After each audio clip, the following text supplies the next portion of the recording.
Hey, all you Ireland gamers out there. This is Maya Westerly from Deviant Worlds Radio. Hope your work week is going well. And if not, well, your girl Maya has just the thing to cheer you up. Our next J&D event is this Friday. If you haven't registered yet, hop on over to the Facebook page and do so. Joining us for a game or two might just be what you need to cure those working blues. Oh, and don't forget Luca's wine party. That's on the 20th, and you don't even need to register for that one. Just bring your wonderful self. I know he would be happy to have you. I'll be there in spirit, I think, or maybe even playing over the radio. Depends on what happens between now and then. At the very least, I'll have the next episode of the Ballad ready. I do have one today, though. So here it is, Carriage to the Halls. Hope it goes over well. Enjoy.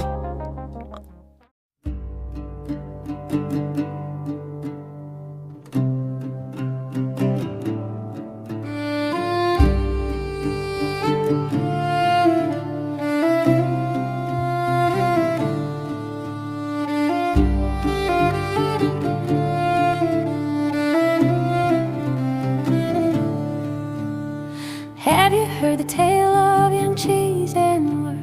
A plucky little gnome and a stalwart steady dwarf, always ready to stand up for just and right, and neither one the type to back down from a fight.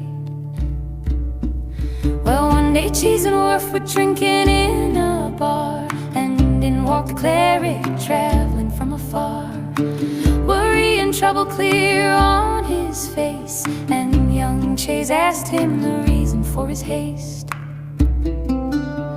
The man told a pair of halls that were aflame, and he had been told that thieves were to blame. Well, Cheese and Worf, they didn't waste no time. They downed their drinks and followed him to deal with the crime. Have you heard the tale of young Cheese and Worf?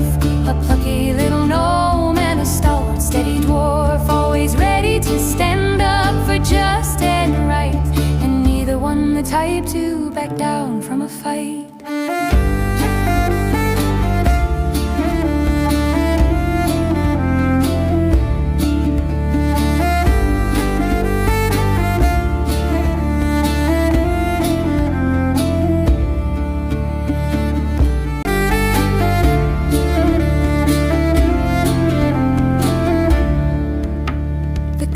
Drove the horse at a breakneck pace, for they all knew there was no time to waste. Within their carriage with their blades in their heads, they made the plan to deal with what lay ahead.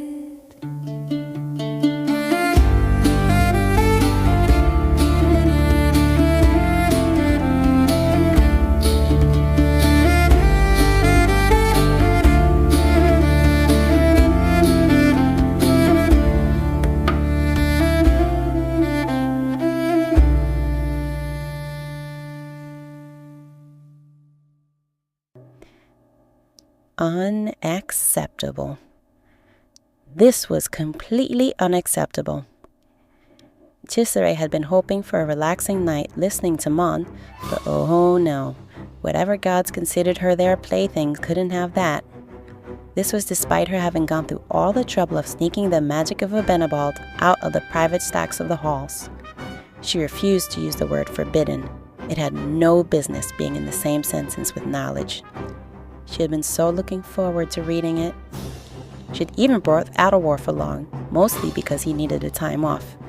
The fact that he was a brick of a dwarf that no one in their right mind would consider disturbing might have played a small part in her inviting him. But now, all that was ruined. Instead, she found herself bouncing off said dwarf's armor as the carriage they were riding in tore down the gravel road back to Schwarzwind, driven by a cleric that was either panicked or mad. Chisere wouldn't have been surprised if it was both. The man took turns as if he was just him riding the horse, rather than a full carriage that nearly tipped over half a dozen times as they had set off. After a particularly hard bump that launched Chiz out of her seat and into the ceiling of the carriage, she had had enough. Adolf stopped as she went to the window, ready to flay the unhinged driver where he sat. As she reached the window, she felt Ada Worf's hand on her shoulder.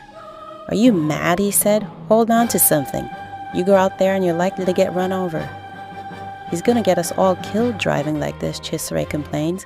"We've got to get him to slow down." "Aye. Seems like our Rand has never driven the carriage," Ada Worf said.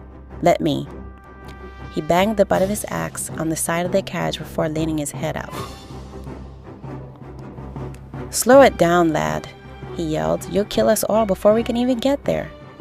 No, we can't slow down. Who knows what those ruffians are doing in the halls? They even snatched some of the clerics, and they barricaded themselves in the forbidden stacks." Chisare's head perked up at that. She stuck her head out the opposite side of the window. "What do they look like?" Chisare asked. "Black clothes, along with a golden mask," he said. Never spoke a word. One minute we were all in the study room going over text. Next they were all around us. The only reason I got out is because I was the one closest to the door. Golden masks. Without seeing the masks, she had no idea what group they might belong to. She hoped it wasn't one of the Shar sects. They might just burn the whole place down, and all while spotting that loss is the only truth. But how could they have breached the place so easily? The security. Do you have any idea how many? Did they overwhelm the automatons? "That's just it," Rand shouted back. "The automata have turned against the staff too. They didn't even flinch when the men breached the place. Instead, they tried detaining us." Chisare's eyes widened in disbelief. This was sounding worse by the minute. "What exactly do you expect just me and Worf to do about this?" "We need to do something about security, and you two are the only ones I know who might know anything at all about it. Everyone else got snatched up, and no one knows where the Deputy Chief Librarian is. We must find him." "Is he still in the library?" Ada Worf asked him. "I didn't see him get up." Rand ducked suddenly as a low tree branch narrowly missed his head. Then they hit another bump and the carriage lurched again. Chiz felt herself go over the side and would have gone completely out of the carriage if Ada Worf hadn't grabbed the scruff of her collar and pulled her back in. "We're close. I need to focus on the road. Let you know when we get there." "No matter above, please do." Chiz sat back down in her seat with an exasperated breath, her brow furrowing in frustration. Is he serious? What does he think we can do about this? "Well, you do have a particular talent for getting around library security, and we all know it. Otherwise, no reason for the deputy head librarian to keep pulling you out of the forbidden snacks. He's got no right to call them forbidden. Knowledge is for everyone."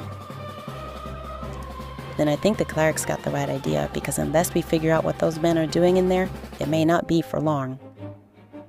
Considering we don't know what they want, could be anything from stealing to burning it down." An image of the hall burning burrowed into her mind. She shuddered, unconsciously pulling her cloak tighter around her shoulders. "They better not do anything to the books," she said. "Aye, but if we're going to make sure that doesn't happen, we're going to need to put our heads together and come up with a plan. Any ideas?" "I reckon we got a good 15 minutes before we're back in the city walls. Time to start thinking." Chisare couldn't argue. As much of a drunk as he was, he still had a good head on his shoulders.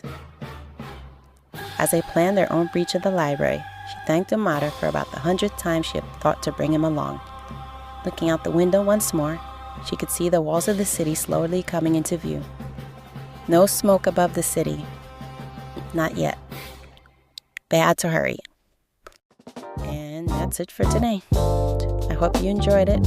If there's enough time, I'll try my best to do part 3 over the weekend. A like and a comment over on our station Slapsack helps it out a lot. If you haven't subscribed yet, please do so. And most importantly, don't forget to have a wonderful weekend. This is Maya Westerly signing off.